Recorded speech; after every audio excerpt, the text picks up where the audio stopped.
இயேசுவினிடத்தில் சீஷன் வந்து சொல்கிறாங்க, உங்கள் தாயாரும் உங்கள் சகோதரும் உங்கள்கிட்ட பேச வந்திருக்கிறாங்கன்னு சொல்லும்போது இயேசு போதகம் பண்ணி கொண்டிருந்தார். அவர் அந்த சீஷர்களை பார்த்து கை நீட்டி சொல்றார், எனக்கு தாயார் யார், என் சகோதரர் யார்?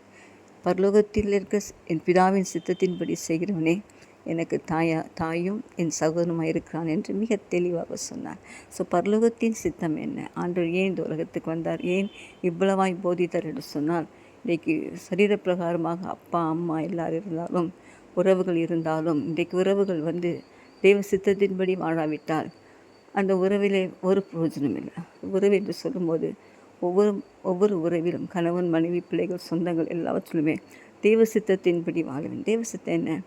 ஆண்டுடைய வசனத்தை ஏற்றுக்கொண்டு பாவ மன்னிப்பு பெற்று ஞானஸ்நானம் பெற்று பரிசுத்தாவின் அபிஷேகத்தை பெற்று மாறுபாடும் சந்தேகத்தை விலகி நாம் வாழும்போது நாம் தெய்வ சித்தத்தை செய்யக்கூடியவர்களாக இருக்கும்.